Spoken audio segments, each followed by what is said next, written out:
हरियाणा की हर अपडेट के लिए बेल आइकन दबाएं और सब्सक्राइब करें STV हरियाणा न्यूज। नमस्कार, आप देख रहे हैं हरियाणा न्यूज और मैं हूं आपके साथ शुभेंदु सिंह। किसान आंदोलन को 3 महीने से ज्यादा का समय बीत चुका है, लेकिन इस आंदोलन का समाधान अभी तक नहीं निकला। किसान नेता राकेश टिकैत के एक बयान के बाद कई जगहों पर किसानों ने अपनी फसल पर ट्रैक्टर दौड़ा दिए, तो वहीं अब टिकैत ने एक और चेतावनी सरकार को दे दी है। हालांकि इस बीच फसल नष्ट करने वाले किसानों से किसान नेताओं ने ही अपील करना शुरू कर दिया कि वो अपनी फसलों को बर्बाद ना करें।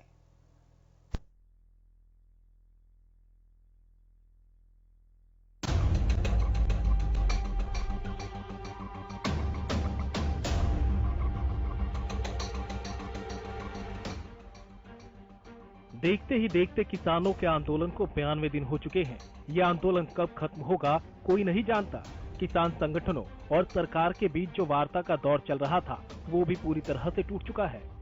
इस आंदोलन के अंत का कोई छोर नजर नहीं आ रहा। किसान रोज कुछ अलग करके सरकार का ध्यान अपनी तरफ खींचना चाहते हैं और 3 कृषि कानूनों को रद्द कराना चाहते हैं। दिल्ली की सीमाओं से किसान 1 इंच पीछे नहीं हटना चाहते। किसान आंदोलन और मजबूत हो, इसके लिए किसान महापंचायतें की जा रही हैं। किसानों ने शुक्रवार को युवा किसान दिवस मनाने का ऐलान किया, तो वहीं किसान नेता राकेश टिकैत ने सरकार को 40 लाख ट्रैक्टरों के साथ संसद के घेराव की चेतावनी दी है। अब सरकार को ये नहीं भूलना चाहिए कि राकेश टिकैत के बयानों को किसान किस गंभीरता से लेते हैं। टिकैत ने एक ही बार कहा था कि सरकार अगर उनकी बातें नहीं मानती तो किसान अपनी फसलों को नष्ट कर देंगे, जिसके बाद जगह जगह से फसलों पर ट्रैक्टर चलाने की खबरें भी सामने आने लगी थी। आज भी चरखी दादरी में एक किसान ने अपनी 5 एकड़ में से 4 एकड़ की जमीन पर लगी गेहूं की फसल पर ट्रैक्टर चला दिया। गांव चरखी दादरी के किसान ओम प्रकाश ने बताया कि उसके पास 5 एकड़ जमीन है और उसमें गेहूं की फसल लगाई हुई थी। ये फसल अब पकाई पर पहुंच चुकी है। किसान का कहना है कि उसने अपनी फसल 3 कृषि कानूनों के विरोध में नष्ट कर दी है। जो 1 एकड़ में फसल अभी बची है उस पर भी किसान ने ट्रैक्टर चलाने की चेतावनी दी है। 5 किला जमीन है जी। अच्छा, 500 किला आपने जो आज नष्ट कर दिए, बा दिए। समझो 4 तो कर दिया जी। अच्छा, जो 1 कल कर जाएंगे। 1 कल कर देंगे। हाँ जी। तो अपनी फसल नहीं जी नहीं, हम किसी के बहकावे में या किसी राजनीति के बुढ़ाए में नहीं आ रहे। अच्छा, हम अपनी मर्जी है ये कदम उठा रहे। हम अपना गेहूँ कृषि कानून के दुख की वजह से बाहर है। अच्छा, 5 एकड़ जमीन है, खान दो का रखेंगे। और अगर मोदी जी ने एक अपना कानून वापिस नहीं लिया तो अपना दूध का रेट भी 100 रुपए से कम नहीं देंगे। तो वहीं कैथल में भी किसानों ने कृषि बिलों से नाराजगी के चलते फसलों को नष्ट कर दिया। किसान वीरेंद्र ने अपनी 2 एकड़ की फसल में से 1.5 एकड़ फसल पर ट्रैक्टर चला दिया। किसान का कहना है कि आंदोलन को लगभग 3 महीने होने जा रहे हैं, लेकिन सरकार किसान की नहीं सुन रही। इसी के चलते 2 एकड़ में से 1.5 एकड़ की फसल को बहा दिया, बाकी आधा एकड़ को अपने खाने के लिए रखा है। फसल हमने इसलिए बहा दी कि 2-3 महीने के आसपास हो गए किसानों वहाँ बैठे हुए, सरकार कोई सुनवाई नहीं कर रही हमारी। और हम वहाँ, मैं दिल्ली से आया हूँ परसों, और हमारे गांव का भंडारा चल रहा है, वहाँ दिल्ली से आया हूँ। मेरे दिल में रोष था कि टिकैत साहब ने कहा कि जरूरत पड़ी तो एक फसल की कुर्बानी दे दें, तो जरूरत पड़ने की बात है, जरूरत तो पड़ ही रही है। हमने इसलिए हमारी 1.5 किला फसल का बहा दिया। 2 किले हमारे पास है, आधा किला हमने खाने जोगी कणक रखी है। नुकसान कर रहे हैं। अगर 3 काले कानून वो आगे ना यहाँ पे, फिर हमारा पास जमीन भी नहीं रहेगी। अब तो हम जमीन को नुकसान, ये थोड़ा बहुत नुकसान है, फिर हमारी जमीन ही चली जाएगी। इससे सबसे बड़ा नुकसान हो जाएगा। इसलिए हम ये नुकसान की भरपाई अगली फसल में कर सकते हैं, लेकिन अगर हमारे पास जमीन नहीं रही नहीं तो हमारे पास भरपाई भी नहीं हो सकती पूरी उम्र। किसान का कहना है कि वे सिर्फ अपनी फसल को ही नष्ट नहीं करेंगे, बल्कि अब वो दूध को भी महंगे दामों पर बेचेंगे। जो दूध अभी तक शहरों में 50 रुपए लीटर बेचा जाता था, उसे अब 100 रुपए लीटर बेचा जाएगा। अगर जरूरत पड़ी तो दूध की बिक्री ही बंद कर दी जाएगी, क्योंकि पेट्रोल और डीजल पर तो दाम बढ़ा दिए गए, लेकिन आज भी उनका दूध उसी कीमत पर बिक रहा है। आगे रणनीति है कि 2014 में हमारे को डीजल 42 रुपए लीटर मिलता था, अब डीजल 90 रुपए लीटर हो गया, और हमारा दूध 2014 में 50 रुपए लीटर था, और अब भी हमारा दूध 50 रुपए लीटर है। अब हम पूरा गांव ने इकट्ठा होकर निर्णय लिया कि 1 मार्च से 100 रुपए लीटर दूध जाएगा। अगर पेट्रोल डीजल 100 से पार जाएंगे तो हमारा दूध भी 100 से पार जाएगा। अब हम किसान रुकेंगे नहीं, क्योंकि जब 2012 में तूड़ी का रेट था हमारे किसानों की ट्राली तुड़ी करते थे तो 1200 रुपए मिलते थे, जब 42 रुपए लीटर डीजल था, अब 90 रुपए लीटर डीजल, अब भी 1200 रुपए किसान तो बर्बाद कर दिए सरकार ने। हालांकि किसान नेता लगातार किसानों से अपील कर रहे हैं कि वे अपनी फसलों को नष्ट ना करें। इसी कड़ी में आज भी सिंघू बॉर्डर पर किसान नेताओं ने एक बैठक की। भारतीय किसान यूनियन अंबावता के पदाधिकारियों ने बैठक करते हुए किसानों से अपील की है कि वे अपनी फसल को नष्ट ना करें। ऐसा करना गलत है और अपराध भी है। आज यहाँ सिंघू बॉर्डर पर हमारे साथी सबके साथ में एक चर्चा की है और फिर हमने एक अपील करने की बात रखी है। पूरे देशवासी जो हमारे किसान भाई हैं, जो फसल का नुकसान करना जो शुरू कर दिया, जो अभी अभी अखबारों के अंदर, टीवी के अंदर जो आना नजर आया है, खड़ी फसल को की जुताई कर रहे हैं, तो ऐसा किसान भाई ना करे। मेरी हाथ जोड़कर उनसे प्रार्थना है। आज हमारी सारी कमेटी ने यही पास किया है कि लोगों से अपील की जाए और लोगों को समझाया जाए कि फसल का नुकसान ना करें। फसल जो हमारी बच्चों की तरह है और कच्ची फसल को बाढ़ना और उसको नुकसान करना वो एक अपराध है। ऐसा हमारे किसान भाई ना करें। किसान नेताओं का कहना है कि सरकार एमएसपी के नाम पर उनके साथ छलावा कर रही है। सरकार को आगे आना चाहिए, किसानों से बात करनी चाहिए और समस्या का समाधान निकालना चाहिए। कुल वो चीजें सारी तय होगी हैं, गांव में मीटिंगें बन चुकी हैं, एक दूसरा भाई मदद करेगा और जो है ना फसलें टाइम पर कटाई होगी, सारी चीजें होंगी। लेकिन सरकार ने अभी तक उनके रेट भाव के लिए कोई भी बात किसान के सामने नहीं रखी है। खाली एक झांसे वाली बात कही है कि एमएसपी है, एमएसपी रहेगी, एमएसपी थी, इस तरह की बातें रखी है, लेकिन वो मौखिक है। प्रैक्टिकली ये है कि किसान को आज उसकी फसल का मूल्य नहीं मिल रहा है। सरकार ने मंडियों में आना चाहिए और लोगों से मुलाकात करनी चाहिए और कहना चाहिए कि आपकी मांगों को माना जाएगा और सरकार ने जल्दी से बुलावा दे करके किसानों के साथ बैठक कर करके और इस आंदोलन की जो मांग है उनको मानना चाहिए। उधर कुंडली मानेसर पलवल एक्सप्रेस हाईवे के बादली टोल पर कर्मचारियों द्वारा टोल वसूलने के बाद किसान संगठनों ने एक बार फिर टोल पर पहुंचकर धरना शुरू कर दिया है। किसान आंदोलन रणनीति के तहत जो किसानों को टोल माफ करवाया हरियाणा प्रदेश के समस्त टोल माफ, उसके तहत जो केएमपी टोल की बात की जाती है, 2 दिन से केएमपी टोल को चालू कर दिया गया था। जैसा ही किसान नेताओं और किसान संगठनों को यह पता चला कि टोल जो यहाँ वसूल किया जा रहा है, तो किसान नेता यहाँ जो बादली टोल है, केएमपी का जो टोल है, यहाँ पहुंचे हैं और उन्होंने तो यहाँ टोल को माफ करवाया है।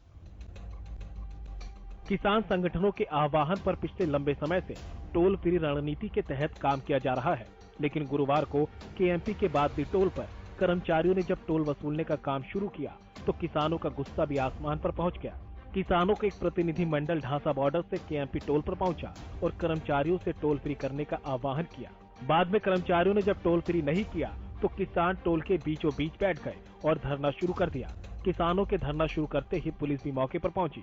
हालांकि इस दौरान सभी वाहनों को बिना टोल वसूले ही निकाला गया।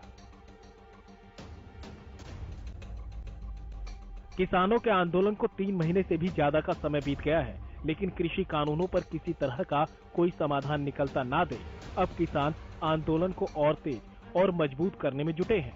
हालांकि सबके जहन में बस एक ही सवाल है कि इस आंदोलन का अंत कब होगा। Bureau report, Haryana news.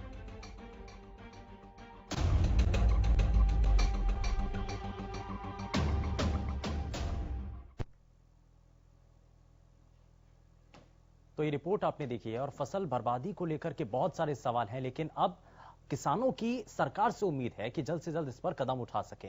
और ऐसे में कई सवाल हैं, आपके जहन में भी कई सवाल होंगे, लेकिन हरियाणा न्यूज भी आपसे ऐसा ही एक सवाल पूछ रहा है। जरा वो सवाल आपको दिखाते हैं। सवाल आपकी टीवी स्क्रीन पर इस वक्त। सवाल ये कि नाराजगी कृषि कानूनों से है तो क्या किसानों का फसलों पर गुस्सा उतारना सही है? यदि आपको लगता है वाकई में ऐसा है तो हां के लिए आपको यस टाइप करना है, ना के लिए आपको नो टाइप करना है और जल्दी से हमें इस व्हाट्सएप नंबर पर भेज देना है। और इस सवाल का जवाब जो आपके द्वारा दिया जाएगा इस कार्यक्रम के आखिर में हम आपके साथ साझा करेंगे। लेकिन अब जरा आगे बढ़ते हुए आपको मिलवाते हैं आज के खास मेहमानों से। और आप सबसे पहले आपको बताएं, हमारे साथ अब भारतीय किसान यूनियन के प्रदेश प्रभारी सतीश नंबरदार कार्यक्रम में जुड़ चुके हैं। सतीश जी, बहुत स्वागत है आपका कार्यक्रम में। हमारे साथ कांग्रेस पार्टी से प्रवक्ता अजय सिंगला जी कार्यक्रम में जुड़ चुके हैं। बहुत स्वागत है अजय जी। और साथ ही साथ हमारे साथ इंडियन नेशनल लोकदल से प्रवक्ता रजवन टहिनवाल जी भी कार्यक्रम में जुड़ चुके हैं। रजवन जी, बहुत स्वागत है आपका कार्यक्रम में। और जरा मैं जल्दी से आगे बढ़ता हूं, भारतीय जनता पार्टी से प्रवक्ता भी हमारे साथ कार्यक्रम में जुड़ेंगे, लेकिन मैं शुरुआत सतीश जी आपसे ही करना चाह रहा हूं। राकेश टिकैत की तरफ से एक बयान दे दिया जाता है, ये कह दिया जाता है कि ये सांकेतिक रूप से बयान है, लेकिन किसान तो उस बयान को समझ रहे हैं और उसी के आधार पर अपनी फसलों पर ट्रैक्टर चला रहे हैं, अपनी फसलों को नष्ट कर रहे हैं। सवाल यही है कि क्या फसलों को बर्बाद करने से, उनके ऊपर ट्रैक्टर चलाने से, उनको नष्ट करने से समाधान होगा? शुभेंदु भाई, सबसे पहले तो मैं पूरे किसान समाज से हाथ जोड़ के यह अपील करना चाहूंगा, कोई भी फसल को नुकसान ना पहुंचाए, क्योंकि किसान एक अन्नदाता है और मेरे देश में कहीं भी कोई भी भूखा सोए, ये अन्नदाता के बर्दाश्त से बाहर की बात है। सबसे पहले तो मैं किसान भाइयों से सबसे हाथ जोड़ के नर्म अपील करता हूं, कोई भी फसल को नुकसान ना पहुंचाए, चाहे कोई मेरा पड़ोसी शहर में रहता है चाहे गांव में रहता है, वो भूखा सोए। किसान इस बात को बर्दाश्त नहीं कर पाएगा और किसान अपने आप ही अंदर से टूट जाएगा। और रही बात जो आपने पूछा है, सरकार आज एक गूंगी बहरी सरकार, जो केंद्र में बैठी भाजपा की सरकार, आज किसान की तरफ दोहरी मजबूरी खड़ी होगी। एक तरफ तो जो डीजल की महंगाई है, उसमें 1 एकड़ गेहूं निकालने में 4,000 रुपए के करीब का तेल खर्च होगा और 4,000 रुपए इसकी कटाई का होगा, 8,000 रुपए हो गए और जो और काम बच गया वो अलग से, तो बिकनी सारी वो 12,000 रुपए की। तो किसान आज इस बात से भी मजबूर है, अब नहीं तो कोई रेट मिल रहा, और दूसरी तरफ भाई कहां से इतना खर्चा करने से तो अच्छा भाई फ्री तो रहेंगे, कम से कम अपने आंदोलन को तो आगे बढ़ाएंगे। लेकिन किसान भाइयों से मैं फिर अपील करूंगा, आप चाहे घर से भी कुछ जाए, हमारा आज तक हमारे जो दादे परदादे बुजुर्ग यही कहते आए हैं। ये पूछना चाह रहा हूं जी कि ये जो आप अब अपील कर रहे हैं ना, ये आखिर अपील करने की नौबत क्यों आई है? कोई किसान संगठन का कोई बड़ा नेता अगर ऐसा बयान दे देता है और उसके आधार पर किसान भी अपनी फसलों को अगर बर्बाद करने लगते हैं, नष्ट करने लगते हैं, और बड़े ही भारी मन के साथ, मैं तो कह रहा हूं कि बहुत जिस फसल को बड़ी मेहनत के साथ उगाया जाता है उस पर ट्रैक्टर चला देना, उसको नष्ट कर देना, ये बड़ा भारी मन के साथ किया जा सकता है। लेकिन ये आखिर ऐसे बयान ही क्यों दिए जाते हैं जिसके बाद में अपील करनी पड़ती है? शुभेंदु भाई, मेरे देश का किसान बहुत ही भोला है। जब माननीय प्रधानमंत्री जी ने नोटबंदी की, उस पे भी मेरा पूरे देश का किसान एक पैर पे खड़ा रहा। जब मोमबत्ती की बात आई, जब मेरा किसान एक पैर पे खड़ा रहा। जब मोमबत्ती जलाने की बात आई, थाली बजाने की बात आई, हमेशा मेरे किसान ने इस देश का प्रधानमंत्री का हमेशा सम्मान किया है।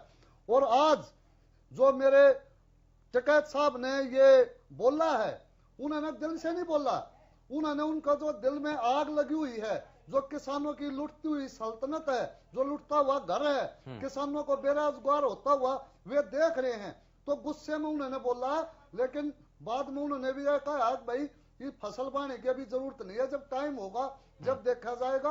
और सर छोटू राम ने भी इसी तरह अंग्रेज सरकार को झुकाने का काम किया था। ठीक है, मैं अजय सिंगला जी आपके पास आता हूं। ये कहा जा रहा है कि किसान बड़ा भोला है, तो क्या जो भारतीय जनता पार्टी की तरफ से, सरकार की तरफ से बार बार कहा जा रहा है कि किसानों को बरगलाया जा रहा है, विपक्षी खेमा है जो हावी हो रहा है, किसानों को बरगलाने का काम कर रहा है, तो किसानों के इसी भोलेपन का फायदा उठा जा रहा है?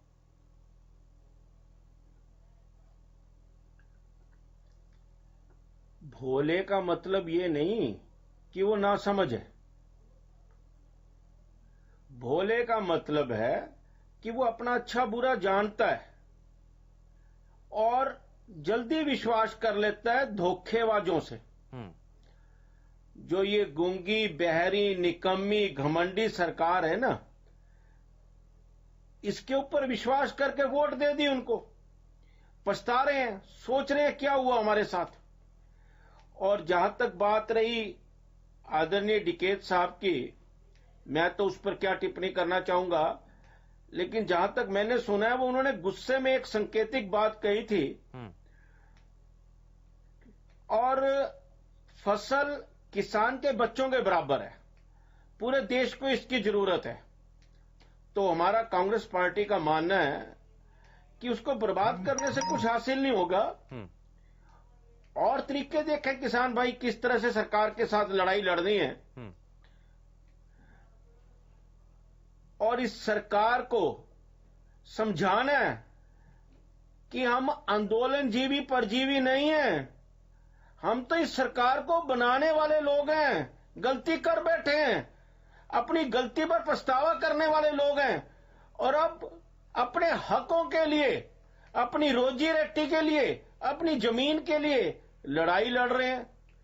और सरकार को समझ आ जाएगी, बहुत जल्दी समझ आ जाएगी, क्योंकि किसान नहीं है इस देश को पालने वाला, इस देश को संभालने वाला, सरकार बनाने वाला, सरकार हटाने वाला एक वर्ग है। नहीं, लेकिन अजय सिंगला जी, हरियाणा के अंदर ही एक ऐसे एकमात्र विधायक इंडियन नेशनल लोकदल के जिन्होंने किसानों का साथ देते हुए अपने विधायक पद से इस्तीफा दे दिया और उन्होंने कहा कि अगर आप भी किसानों के साथ हैं, जितने भी नेता हैं, जितने भी विधायक हैं विपक्षी खेमे के भी, उनसे अपील की, ये आह्वान किया कि आप भी आइए ना किसानों के साथ, आप भी उनका समर्थन कीजिए, उनके साथ बैठिए।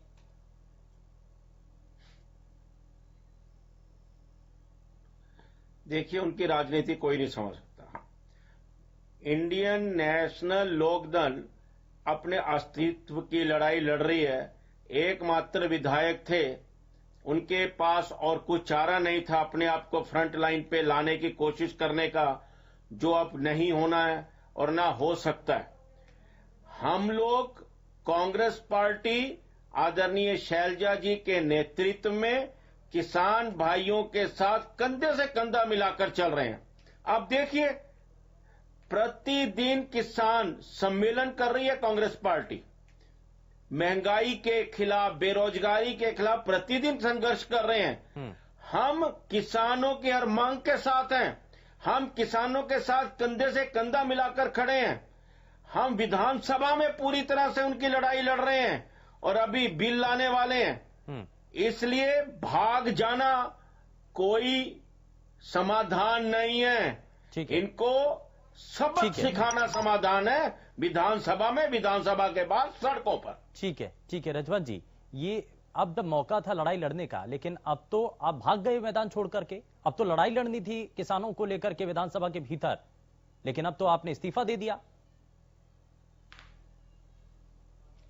देखिए शुभेंदु जी, जिस प्रकार से कांग्रेस के प्रवक्ता कह रहे हैं कि लड़ाई लड़ने का समय था, मैं इनसे एक बार पूछना चाहूंगा कि लड़ाई कहां लड़नी है? आज किसान सड़क पे बैठे हैं, आप विधानसभा में लड़ाई लड़ोगे क्या? जो कांग्रेस के लीडर, जो बड़े से बड़े नेता कांग्रेस हम के तो सड़कों पर लड़ाई लड़ रहे हैं श्रीमान जी, किसानों के और आप अगर अपडेट नहीं है, हमारी लड़ाई देखिए सड़कों पर प्रतिदिन कांग्रेस लड़ाई लड़ रही है सड़कों पर, साथ हूँ किसान भाइयों के लिए, का ये पता लग गया कि हरियाणा की जनता के लिए, महंगाई के खिलाफ, बेरोजगारी के खिलाफ। अभय सिंह चौटाला जी हैं, क्योंकि उन्होंने किसानों के दुख को, दर्द को समझा है। उन्होंने पूरी तरह से समझा कि ये कृषि कानून, 3 कृषि कानून किस प्रकार से किसानों के खिलाफ हैं, किस प्रकार किसानों के नुकसान पहुंचाने वाले हैं, और उन्होंने इसके विरोध में और अपना इस्तीफा दिया, और एक साथ साथ उन लोगों के मुंह पर एक करारा तमाचा मारने का काम किया है जो लोग अपने आप को नकली किसान हितैषी बताने का काम कर रहे थे, क्योंकि उनकी असलियत सामने आ गई। और अब वो जब किसानों के बीच में जाते हैं तो किसान उनको भी कहते हैं कि आप भी इस्तीफा देके हमारी बातें को सुनने का काम करो, क्योंकि उनको भी पता है, हमें भी पता है कि मेजोरिटी आज इनकी नहीं है। इनके जो 31 विधायक अपने आप को बताने का काम कर रहे थे, इनके विधायक की आपस में एकजुट नहीं है। ये विपक्ष अब मजबूत होता तो सरकार, सत्ता पक्ष इतना काम नहीं कर पाती, इतने खिलाफ कार्रवाई नहीं कर पाती थी। कांग्रेस और बीजेपी दोनों मिले हुए हैं। ये ना तो कांग्रेस किसान हितैषी है, ना भारतीय जनता पार्टी किसान हितैषी है। चौधरी अभय सिंह चौटाला जो आज भी किसानों के साथ थे, पहले भी उनके दादा परदादा भी किसानों के साथ, उनको किसानों का मसीहा क्यों कहा जाता था? सिर्फ इसी चीज के लिए। लेकिन जिस प्रकार से कांग्रेस के प्रवक्ता कह रहे हैं कि लड़ाई लड़ने का समय है, आप ये किसानों के आंदोलन में जा रहे हैं, मेरे भाई आप इस तरह की बातें करके ये जनता को भ्रमित करने का काम कर रहे हैं। असल में तो आप आंदोलन में शामिल नहीं, केवल अपनी फोटो खिंचवाने के लिए जा रहे हैं। हाँ। सिंगला साहब जवाब। और रही बात सरकार की, जिस प्रकार से, ठीक है रजवन जी जरा ठीक है, सिंगला साहब को बोलने दीजिए, फिर उसके बाद मैं आपसे जवाब लूंगा। ठीक है रजवन जी, ठीक है। सिंगला साहब मैं आता हूँ, सतीश जी आता हूँ, आपके पास भी आता हूँ, लेकिन सिंगला साहब जवाब इस पर जरा। ये फोटो खिंचवाने के लिए कार्यक्रम है या जमीन पर लड़ाई? हमारी लड़ाई किसी भी तरह से किसी भी स्टेज पर इनेलो से तो है ही नहीं। इनेलो हरियाणा पे कहीं पिक्चर में है ही नहीं, तो उनकी बात को सीरियसली लेना समय बर्बाद करना। की बात आ गई। इस समय इनेलो है कहाँ? आप इनेलो को बीच में क्यों लेके आ रहे हैं? आप किसानों के बारे में बताएं ना कि आप वहां पे फोटो खिंचवाने जा रहे हैं या किसानों की लड़ाई लड़ने के लिए जा रहे हैं? सिंगला साहब बताइए। आप देखिए कि कांग्रेस पार्टी प्रतिदिन प्रतिपल 24 घंटे लड़ाई लड़ रही है। शायद भाई साहब अपडेट नहीं है, या सोशल मीडिया पे नहीं है, या अपने नेशनल मीडिया में अपडेट नहीं है, या समाचार पत्र नहीं पढ़ते। वो निरस्त हो गए। तो आपकी लड़ाई का फायदा क्या होगा? क्या हो गया इस्तीफा देकर? क्या हो जाएगा इस्तीफा देकर? क्या हो गया इस्तीफा देकर? लड़ाई लड़ने का तरीका होता है कि भाग जाने का तरीका होता है पेट दिखाकर। आपने तो फायदा दे दिया बीजेपी को। विधानसभा में लड़ाई लड़ने के लिए आपको चुना था या भागने के लिए आपको चुना था? कम से कम किसानों के साथ तो बैठे। आप पद के लालची आदमी जो कांग्रेस बाहर भी कौन सुन रहा है आपका? कौन सुन रहा है आपकी बाहर?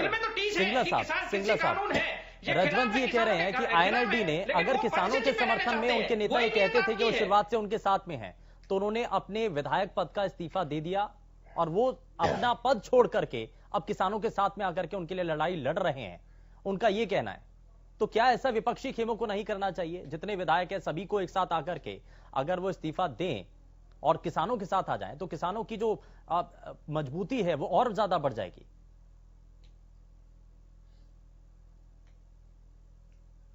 मेरे से पूछा आपने? सिंगला साहब बिल्कुल।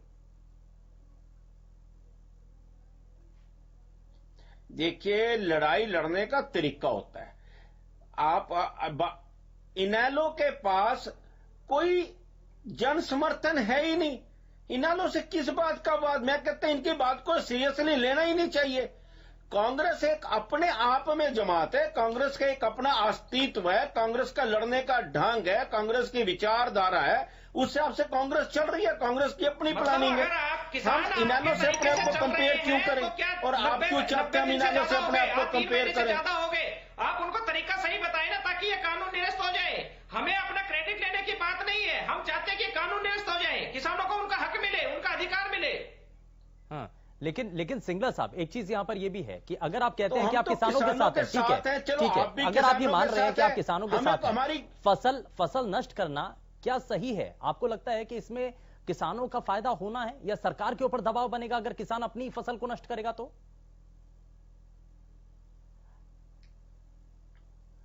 नहीं, हमारा मानना है कि फसल को नष्ट करने का निर्णय नहीं होना चाहिए। हाँ, तो क्यों नहीं आप किसानों को समझा रहे हैं? आप भी समझाइए ना किसानों को अपने अपने इलाकों में, जहां भी जितने भी किसान हैं जो ऐसा कदम उठाने की सोच भी रहे हैं, कम से कम उनको समझाएं, ये बात बताएं कि अगर अपनी फसल को आप नष्ट कर देते हैं, उसके ऊपर ट्रैक्टर चला देते हैं, तो उससे नुकसान किसानों का ही होना है। किसी भी तौर पर सरकार के ऊपर दबाव नहीं बन पाएगा। केवल किसानों का नुकसान नहीं है, जनता का नुकसान है, भारत का नुकसान है। बिल्कुल, फसल हर चीज के लिए, हर व्यक्ति के लिए चाहिए, तो उसको बर्बाद कर देने से जो समाधान नहीं होगा और बढ़ोतरी होगी बातों की। तो हमारा मानना है कि फसल को, बाकी जो किसान डिसीजन लेंगे हम उसमें तो कोई ऐसा नहीं कर सकते। हम तो अपनी बात कह सकते हैं कि फसल को बर्बाद करना समाधान नहीं है, इससे बचना चाहिए। ठीक है। आप इस बीच हमारे साथ भारतीय जनता पार्टी से प्रवक्ता सत्यव्रत शास्त्री जी भी हमारे साथ जुड़ चुके हैं। सत्यव्रत जी, बहुत स्वागत है आपका कार्यक्रम में। मैं जरा जल्दी से रिएक्शन लेता हूं। सत्यव्रत जी, ये माना जा रहा है कि किसानों के द्वारा अपनी फसलों को नष्ट किया जा रहा है, ट्रैक्टर चलाया जा रहा है, राकेश टिकैत का एक बयान आता है, उसी के आधार पर किसान इस पर आगे बढ़ जाते हैं। हालांकि अब कई किसान संगठनों के नेता सामने आकर के किसानों से अपील कर रहे हैं कि ऐसा बिल्कुल भी ना करें। इसको लेकर के अब सरकार क्या कहना चाहती है, किसानों से क्या अपील करना चाहती है, और बातचीत के सिलसिले को जो एक लंबे समय तक गतिरोध बना हुआ है, कैसे उसको खत्म किया जाएगा? देखिए, कल भी माननीय कृषि मंत्री जी ने अपनी प्रेस वार्ता में एक खुला निमंत्रण किया है कि कोई भी ऑप्शन है उसको लेकर आप आए, हमारे दरवाजे खुले हैं बातचीत के लिए। दूसरा विषय यह है कि बातचीत तो रुकनी सरकार की ओर से नहीं है, किसान संगठनों के अंदर कुछ लोग, सभी नहीं है, बहुत से किसान संगठन और आंदोलनकारी इस बात के लिए आज भी अग्रसर है कि इसका समाधान होना चाहिए और वार्ता का क्रम शुरू होना चाहिए। लेकिन कुछ लोग ऐसे हैं जो राजनीतिक प्रभाव के कारण से इस आंदोलन को लंबा ले जाना चाहते हैं और बाकी नुकसान भी उन्हीं की ही देन है। चाहे हम इसको फसल का नुकसान लगाएं या बड़ी उम्र के बीमार लोगों को वहां धरने के ऊपर बैठाकर उनके द्वारा जो कैजुअलिटियां हो रही है, ये सब आंदोलनकारी लोगों को मैं समझता हूँ कि विवेकहीन प्रयास है। आंदोलन बहुत होते हैं, करने भी चाहिए, राइट भी है, लेकिन आंदोलन किनको करना चाहिए, आंदोलन की सीमा क्या रहनी चाहिए और व्यवहार क्या रहना चाहिए, ये भी मर्यादाएं हैं हमारी। इसके लिए कोई कानून नहीं होता, लेकिन सामाजिक ताने बाने के अंदर, लोकतंत्र के अंदर एक मर्यादाएं हैं। हमें कहाँ तक विरोध करना चाहिए। आखिर इस देश के अंदर हर 5 साल बाद में चुनाव होते ही है और जब चुनाव आते हैं तो अपने विरोध में काम करने वाले या अपने मन से नहीं काम करने वाले ऐसे लोगों को जवाब भी दिया जा सकता है कि हम अपनी पार्टी के लिए कहें या दूसरी पार्टी के लिए कहें। इसलिए ये जो तथ्य अभी जो चल रहा है बात कि किसान अपनी फसल ठीक है सर, ठीक है। आप यानी कि ये कहना चाहते हैं कि अपील है और कोशिशें लगातार सरकार की तरफ से तो खुली है, खुला मंच दिया जा चुका है सतीश जी, लेकिन बातचीत का सिलसिला जो रुका हुआ है, किसानों को ये तय करना होगा। इस बात का जिक्र किया है सत्यव्रत शास्त्री ने कि कुछ ऐसे किसान संगठन है जो बातचीत को आगे बढ़ने नहीं देना चाहते हैं। सतीश जी जरा जल्दी से रिएक्शन, उसके बाद मैं छोटे से ब्रेक के लिए मुझे जाना होगा। सतीश जी 11वें दौर की बैठक में माननीय मंत्री जी ने क्या बोला था कि ये आपको ऑप्शन दे दिया, मानिए या मत मानिए, और आज से आपके विज्ञान भवन के दरवाजे बंद हैं, आपको ऑप्शन दे दिया गया है। लेकिन मैं शास्त्री जी आपको यह भी बता देना चाहता हूं, किसान ऑप्शन लेता नहीं, किसान ऑप्शन देता है। आज किस तरह 1914 में माननीय प्रधानमंत्री जी मुख्यमंत्री काल में बोलते थे अब मैं ये इस भाव में, अगर जो अंतर्राष्ट्रीय बाजार में तेल का भाव होता तो मैं को 20 रुपए लीटर बेचता। आज किसान से किस तरह 100 रुपए लीटर का तेल किसान को दिया जा रहा है और किस तरह बातों को ले जाने से इसका आंदोलन का कोई रिजल्ट नहीं निकले। नहीं, आंदोलन का रिजल्ट किसान की दौरी मारवाड़ी शास्त्री जी, किस तरह आज किसान अपनी फसल बारे में मजबूर हो रखा है। सकते हैं कि ये मैंडेटरी है, हर किसी को पर लागू होगा। शास्त्री जी सुनना सीखिए। सतीश जी मैं आपसे पूछना चाह रहा हूँ, शास्त्री जी सुनना सीखिए, आप बोल रहे थे मैं आपसे पूछना चाह रहा हूँ कि ये किसान, ये जो कृषि कानून है, ये मैंडेटरी है या ऑप्शनल है, ये बताइए। एक देश एक विधान एक संविधान, लेकिन मंडी दो क्यों, कानून मैंडेटरी है या दो क्यों, वैकल्पिक है, रेलवे दो क्यों, हर बात दो क्यों है, मैं पूछना चाहता हूँ आपसे। एक देश एक विधान एक संविधान, किस तरह कुछ बातों का जवाब भी देते हैं आप। हाँ बोलिए, कृषि कानून लागू हर किसी व्यक्ति को बाध्य करते हैं क्या? ये कृषि कानून देश के हर नागरिक को अपनाने में बाध्य करते हैं क्या? आज वो बेरोजगार हो गए जो कंपनियों में काम कर रहे थे। मैं जो बात कर रहा हूँ उसका जवाब दो। 3 कृषि कानून भारत के नागरिक को अपनाने में बाध्य कर रहे हैं क्या? सीधा प्रश्न है। चलिए ठीक है, इन्हीं सवालों के साथ मैं वापस लौटूंगा। एक छोटे से ब्रेक के लिए हमें यहां रुकना होगा, लेकिन बड़ा सवाल यही है कि क्या ये कानून किसानों को बाध्य करते हैं। बार बार इस बात को लेकर के जिक्र हो रहा है, लेकिन असल मायने में जो किसानों के मन में एक शंका है कि उनकी जमीन चली जाएगी, उनके जो हक हैं वो छीन लिए जाएंगे, एमएसपी का जो कानून है या जो अभी तक व्यवस्था बनी हुई थी वो खत्म हो जाएगी, क्या इन सभी चीजों को लेकर सरकार कोई भरोसा दिला पाएगी, ये देखना होगा। छोटा सा ब्रेक, जल्द लौट रहे हैं। के बाद आप सभी का स्वागत है। और किसान अपनी खेती बचाने के लिए, अपनी जमीनों को संरक्षित करने के लिए, जैसा कि किसान संगठन नेताओं का ही मानना है, इसको लेकर के लड़ाई लड़ रहे हैं। 3 महीने से ज्यादा का वक्त हो चुका है, लेकिन अभी भी समाधान निकलता हुआ नजर नहीं आया। जरा जल्दी से आगे बढ़ते हैं। सभी खास मेहमान लगातार हमारे साथ कार्यक्रम में बने हुए हैं। मैं जरा जल्दी से सिंगला साहब आपके पास आना चाहता हूं। भारतीय जनता पार्टी के प्रवक्ता ने कहा कि हमने किसानों को विकल्प दिया है। अगर विकल्प दिया है तो ये भ्रम कैसा?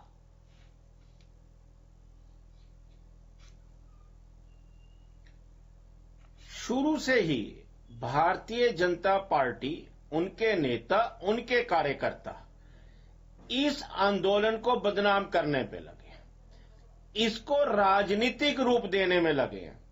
आप पहले दिन से देख लीजिए, जब से ये आया, बैकडोर से आया, सही तरीके से नहीं आया, जबरदस्ती लाया गया, थोपा गया, और पहले ही दिन से, पहले ही अक्षरों से इसको बदनाम करने की कोशिश की खालिस्तानी, चीनी, विदेशी, पाकिस्तानी, क्या क्या नहीं कहा गया इनके बारे में। एक तरफ कुछ लोग कह रहे थे अन्नदाता और उन्हीं के लोग कह रहे थे विदेशी, आतंकवादी। भ्रम लोगों में फैलाया नहीं गया, सरकार के द्वारा फैलाया गया इस आंदोलन को बदनाम करने के लिए। और अब तो हद हो गई। किसानों ने पूरे तन मन धन से भारतीय जनता पार्टी की सरकार बनाई, पूर्ण बहुमत दिया। बहुत आशा थी किसानों को प्रधानमंत्री जी से, बड़ी ठेस लगी शुभेंदु जी, बहुत ठेस लगी जो आंदोलनकारियों को परजीवी कहा गया, आंदोलन जीवी कहा गया, ठीक है, विदेशी विघटनकारी कहा गया, ठीक है, ठेस लगी है सत्यव्रत शास्त्री जी। और उस ठेस आपको का नहीं लगता कि हाल फिलहाल में जो बयान दिए गए, ये जो बयान है, बयानों की वजह से ये दूरी बन गई है किसानों के साथ सरकार की? अभी तक किसी भी तरीके से बातचीत जो अभी तक इससे पहले भी हुई वो सकारात्मक इसीलिए नहीं हुई क्योंकि बयान जिस तरीके से दिए गए, इस बातचीत के दौरान कड़वाहट इसमें खोल दी गई बयानों के जरिए। देखिए शुभेंदु जी, आप जिस प्रश्न को उठा रहे हैं मैं उस विषय पर आता हूं और सिंगला जी का भी यही विषय था। आपकी टीम ने ग्राउंड लेवल पर बहुत बार रिपोर्टिंग की है, ग्राउंड जीरो पर जा जाके पत्रकारों ने उन सब चीजों को दिखाया है। क्या आप इस बात से सहमत हैं कि वहां खालिस्तान के नारे नहीं लगे?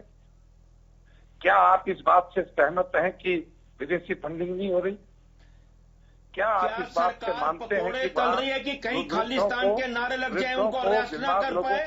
क्या सरकार केवल प्रोत्साहित कर रही है उन लोगों को जो जाकर 26 जनवरी को बदनाम करने के लिए किसानों को, वहां पे उनको रेड कारपेट दे? जानकारी तो अपने सोर्स से जानकारी, ये सब सरकार के कारण हो रहा है कि सरकार नहीं चाहती इसका सोल्यूशन हो। किया जा रहा है।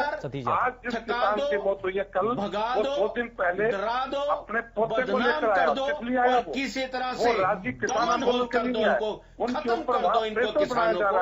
इस नीति पर चल रही है। जाएगा, जाना पड़ेगा। इस प्रकार का आंदोलन कभी आंदोलन नहीं कहा जा सकता। यह सरकार के खिलाफ विद्रोह है। किसानों की जो मांगे हैं उसके लिए हर बात के ऊपर पहली 2 शर्तें विद इन 2 बार में ही 2 बार में ही दोनों बातें एनजीटी की थी और बिजली की थी, सरकार ने मानी। जो जायज थी माने तुरंत मानने में कहीं दो। उसके बाद भी जितने ऑप्शन, हालांकि ये सारा आंदोलन संभावनाओं के ऊपर है। ऐसा होगा तो फिर ऐसा हो जाएगा। उन संभावनाओं को निराकरण करने के लिए आप जिस भाषा का प्रयोग इसमें डालना चाहते हो उसका ऑप्शन मांग लिया, उसके बाद भी क्यों नहीं बढ़ रही बात आगे? और फिर राकेश टिकैत जी आज इंटरनेशनल लीडरशिप बनने के लिए आप इस बात के लिए आह्वान कर रहे हैं, सरकार के ऊपर फिर दबाव डाल रहे हैं कि 40 लाख ट्रैक्टर दिल्ली में आएंगे, किसान अपने फसलों को उजाड़ देंगे। भावुकतावश उठाए गए कदम, उस परिवार की हालत क्या होगी जो साल भर मेहनत करके फसल बना रहा है और उनकी भावनाओं में आचरण के द्वारा। ठीक है सतीश जी, हमने देखा कि दिल्ली के अंदर क्या हुआ, लाल किले पर जो जितना भी हिंसा हुई, जो उपद्रव हुआ, वो सभी ने देखा। लेकिन अब एक बार फिर से राकेश टिकैत एक बार बयान देते हैं और ये कहते हैं कि अब दिल्ली की संसद का घेराव होगा। ये कहीं वैसी परिस्थितियां तो नहीं बनने वाली हैं? शास्त्री जी, किस तरह मेरे देश के माननीय प्रधानमंत्री ने किसानों को परजीवी बताने का काम किया, किस तरह हम प्रधानमंत्री जी की बातों पर विश्वास कर ले। प्रधानमंत्री जी को हमें 30 रुपए लीटर डीजल भी दिलवा रहे थे, प्रधानमंत्री जी को 15 लाख रुपए भी खाते में ला रहे थे। किस बात की? और रही टिकैत साहब से आप क्यों बोलते हो इंटरनेशनल बनने के लिए?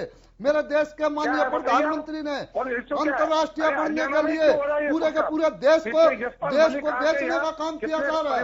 किस तरह केंद्र में बैठी भाजपा की सरकार कठपुतली सरकार से हो रही है। किस तरह आज जो इसका सरकारी पैसा जमा हुआ था, इसका क्या बोलते हैं सेंटर का पैसा, उसको भी निकलवाने का काम किया।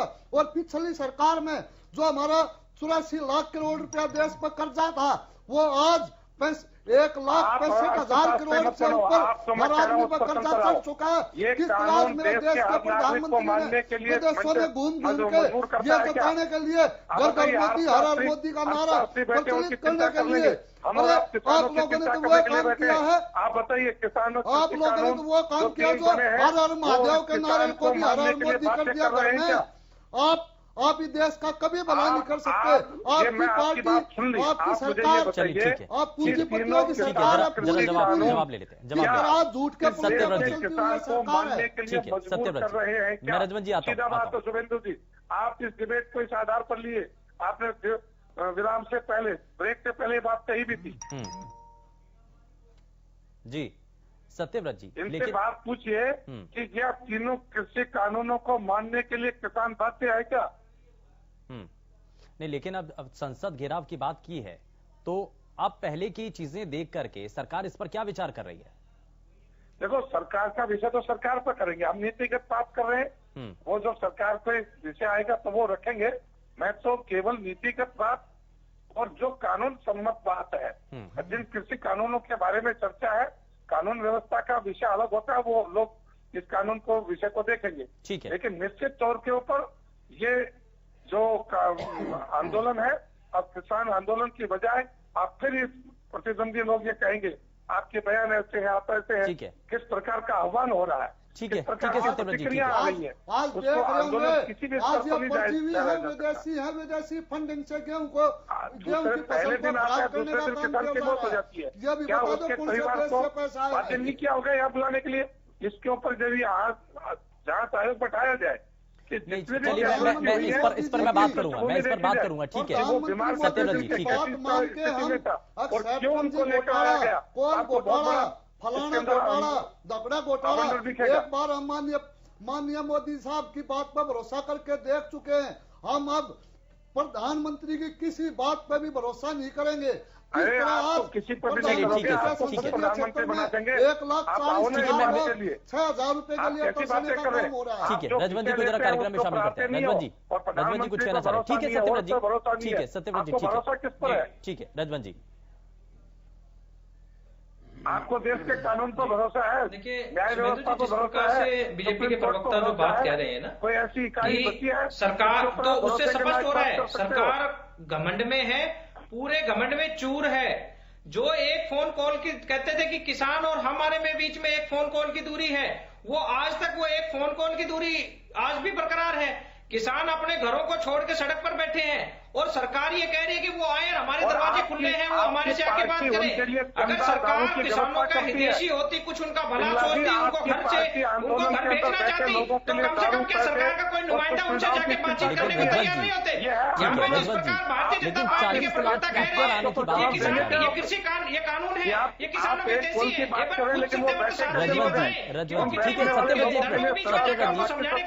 सत्यव्रत शास्त्री जी रजवन जी, लेकिन राकेश टिकैत की तरफ से जो बयान दिया गया, आप भी तो किसान आंदोलन में आप साथ हैं, आपने भी तो, ठीक है सर रजवन जी, ठीक है, लेकिन अगर दिल्ली में एक बार फिर से ट्रैक्टर आते हैं तो इस बात की, जब वो अपनी खड़ी फसल पर ट्रैक्टर चलाने का काम कर रहे हैं, मतलब उसका मतलब ये है कि जितना फायदा उसको इस फसल को उगाने से हो रहा है, शायद इस कृषि कानून की वजह से उससे ज्यादा भी नुकसान हो रहा है उसको।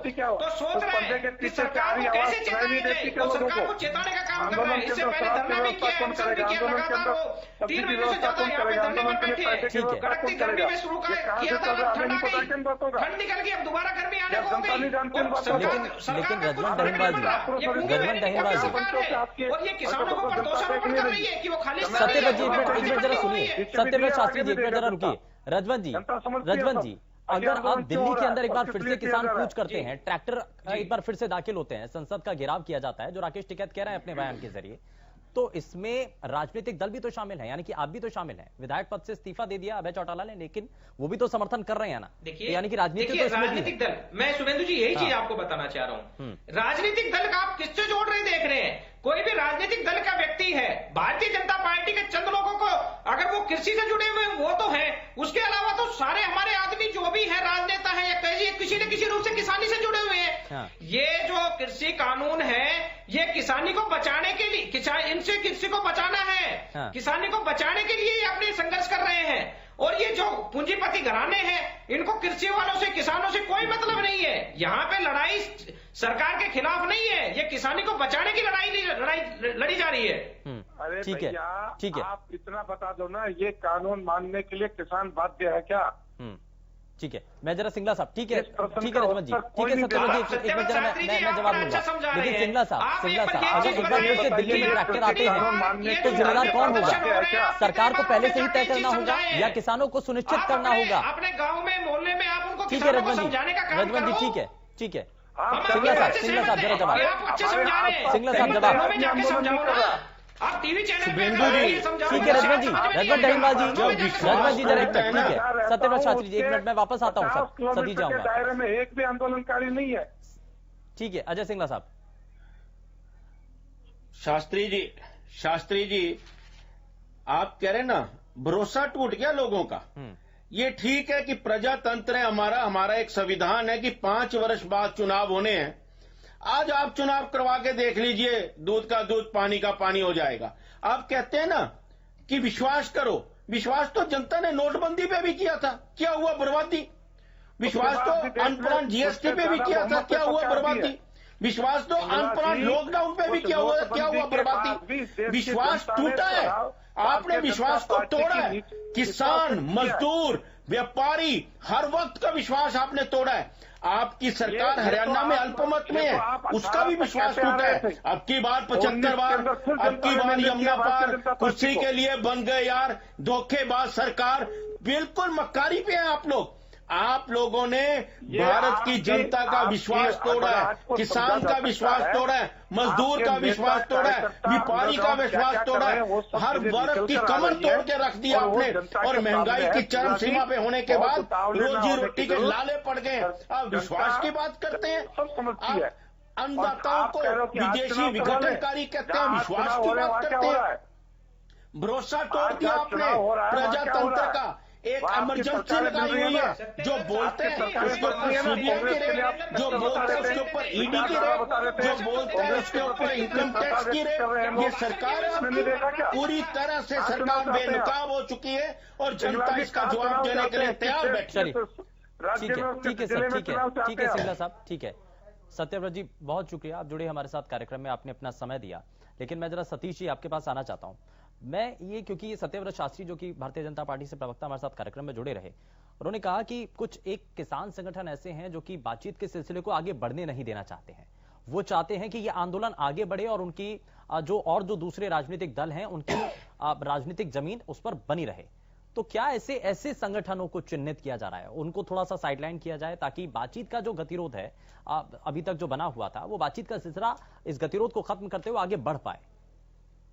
देखो शुभेंदु भाई, ये जो केंद्र में बैठी भाजपा की सरकार टैक्स की सरकार है, ईडी की सरकार है, सीबीआई की सरकार है। इनके बस में, जैसे माननीय केंद्रीय मंत्री बोल रही थी संसद में, अब तेल हमारे बस में नहीं है। इसी तरह कोई भी सिस्टम आज केंद्र में बैठी भाजपा सरकार के पास नहीं है।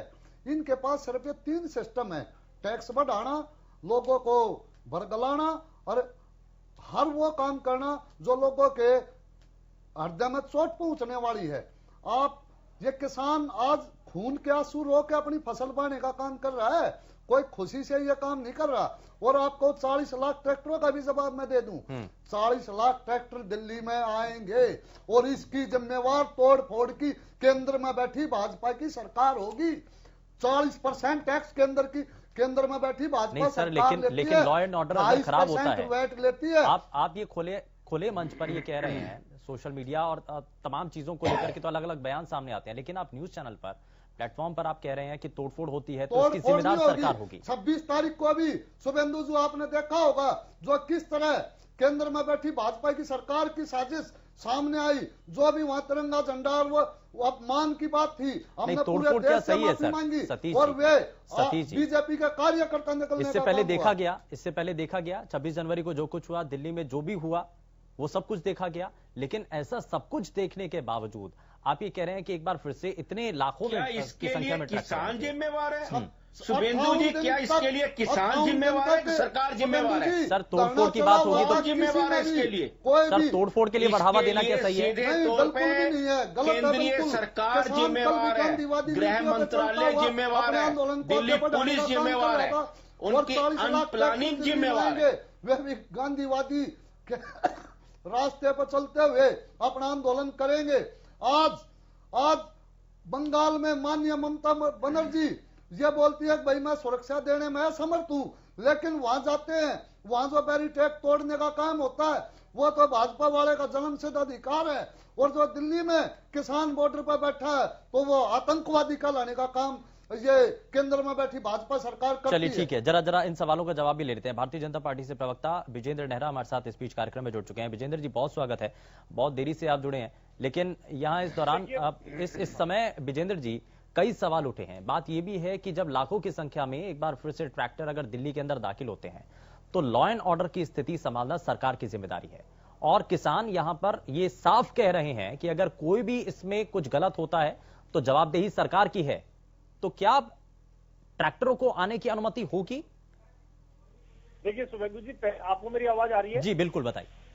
शुभेंदु जी, मैं तो 8 बजे से ही ऑनलाइन बैठा हुआ हूँ लैपटॉप खोल के, और मेरी तरफ ऑनलाइन दिख रहा था, आपकी तरफ से चलिए कोई नहीं, ठीक है, नहीं जुड़ पाए थे, और अभी भी मैं बहुत देर से पैच किया हुआ हूँ, बट मेरी वॉइस आप लोग नहीं ले रहे थे। ठीक है, मैं लेकिन बताना चाहूंगा, मैं सुन नहीं पाया हूँ पहले क्या हुआ था, तो लेकिन मैं इतना जरूर बताना चाहूंगा, मैंने अभी किसान नेताजी को सुना था, नंबरदार जी को, जो कह रहे थे कि तोड़फोड़ की जिम्मेदारी सरकार की होगी, 40 लाख ट्रैक्टर लेके आएंगे। तो मैं उनको बताना चाहूंगा, ये वही लोग हैं शुभेंदु जी जिन्होंने 26 जनवरी के दिन भी 37 शर्तों के साथ दिल्ली पुलिस से परमिशन ली थी। परमिशन ली थी कि हम शांतिपूर्वक प्रदर्शन करेंगे, खाली ट्रैक्टर आएगा, उसके पीछे ट्रॉली नहीं आएगी, ट्रैक्टर में 5 लोग से अधिक नहीं आएंगे, हम हथियार साथ लेके नहीं आएंगे, तोड़फोड़ नहीं करेंगे, और उन्होंने सारे उसके विपरीत किए, सारी शर्तों का इन्होंने उल्लंघन किया। अगर दोबारा से इस तरह का उपद्रव करने का इनका कोई मन है, वैसे तो 26 तारीख के बाद इनको थोड़ी अकल आ गई होगी कि देश की जनता ने जिस तरह से इनके प्रति एक नकारात्मक भाव पूरे देश में पैदा हुआ है और इनको भगाना शुरू किया है। जहां जहां इन्होंने कब्जा किया हुआ था रोडों पे, पूरे देश के रोड खाली करा लिए जनता ने, इनको भगा के, क्योंकि जनता परेशान हो चुकी है, जनता ने बहुत सहन कर लिया, जिससे ज्यादा सहन नहीं होगा। और ज्यादातर देखिए ये जितने भी लोग वहां पे बैठे हुए हैं, अब आप ये खुलेआम आपके चैनल पे कह रहे हैं, धमकी दे रहे हैं, अरे भैया आपका किसान का काम धमकी देना नहीं होता शुभेंदु जी, किसान का काम धमकी देना नहीं होता, किसान देश का अन्नदाता है, उनका काम धमकी देना नहीं है। क्या आप सरकार को धमकी देकर काम कराना चाहते हैं? क्या आप सरकार को धमकी देकर काम कराएंगे? करने की कोशिश कर रहे हैं, मैं अपनी बात जो मोदी मीडिया और अरे भैया गलत बयानी कर रहे हैं, यही एक घमंड है, यही अखंडता है, यही गलत बयानी है, यही आंदोलन के रास्ते पे आना चाहिए। अरे भैया सुन लीजिए, मैं बोला नहीं था पहले, सुन लीजिए। देखिए इनको लठतंत्र की भाषा छोड़ करके लोकतंत्र की भाषा पर आना चाहिए। गुंडागर्दी वाली भाषा छोड़ करके सरकार को धमकाने के बजाय इनको वार्ता की बेच पे आना चाहिए, बातचीत करनी चाहिए। शुभेंदु जी, लेकिन विजेंद्र जी एक मिनट, ठीक है, आप ये खुद मान रहे हैं, और सरकार की तरफ से भी कई बार प्रधानमंत्री की तरफ से भी कहा गया कि एक फोन कॉल की दूरी है, लेकिन बातचीत तो आगे बढ़नी चाहिए। किसान संगठन नेता भी तो तैयार बैठे हैं ना, वो कह रहे हैं कि हमारा मंच तो सिंगू पर ही है, हमारा दफ्तर तो वही है, अगर आप यहां आना चाहते हैं तो यहां मीटिंग कर लीजिए, लेकिन अगर आपको अपने पास बुलाना है, अगर आप चाहते हैं कि बातचीत आगे बढ़े तो आप बुलाइए तो सही, एक बारी प्रस्ताव तो भेजिए। शुभेंदु जी, सरकार ने 12 दौर की वार्ता की, घंटों वार्ता की, सरकार ने अनेकों बार पूछा कि बिंदुवार चर्चा करिए, क्योंकि बिंदुवार चर्चा करना नहीं चाहते, जानकारी किसी को है नहीं, कानून किसी ने पढ़े नहीं है, अफवाहों के आधार पर आंदोलन चल रहा है। अब मुझे आप बताइए कि सरकार ने अपनी तरफ से जो प्रयास करने थे वो कर लिए, प्रपोजल बना के 3-3 बार इनको दे दिए, अब प्रपोजल इनको बना के देना। आप मुझे बताइए शुभेंदु जी, सरकार एक शर्त रख दे इनके सामने कि हम बातचीत जब करेंगे जब आप आंदोलन खत्म कर देंगे, क्या ये बातचीत करेंगे? इन्होंने सरकार के सामने कंडीशन रखी कि पहले कृषि कानून रद्द करो, उसके बाद बातचीत करेंगे। कृषि कानून रद्द होंगे नहीं, हमने बोला है कि आपको कोई मसौदा बना के लाना है तो आप ला सकते हैं, तो आप लेके आइए अपने बिंदुवार चर्चा करने के लिए। आप सरकार को अपना समझौता दीजिए कि आप क्या चाहते हैं। माननीय केंद्रीय कृषि मंत्री जी ने अभी 2 दिन पहले भी, कल भी ये हो रहा है कि आप कानून में संशोधन कराने के लिए जो भी सुझाव लेकर आना चाहते हैं आप अपना प्रस्ताव लेकर आइए, हम बातचीत करने के लिए तैयार है। सरकार ने 12 बार आपको बातचीत के लिए बुलाया है, आपने बार बार अड़ियल रवैया अपना करके आपने बातचीत को एक तरह से ठुकराने का काम किया है। एक बार आप बातचीत का मसौदा लेके आइए सुरेंद्र भाई, हम तो जो मैक्सिमम इनके लिए कर सकते थे 1.5 साल तक कानून को स्थगित करके सरकार। चलिए ठीक है, बहुत कम समय, बहुत कम समय।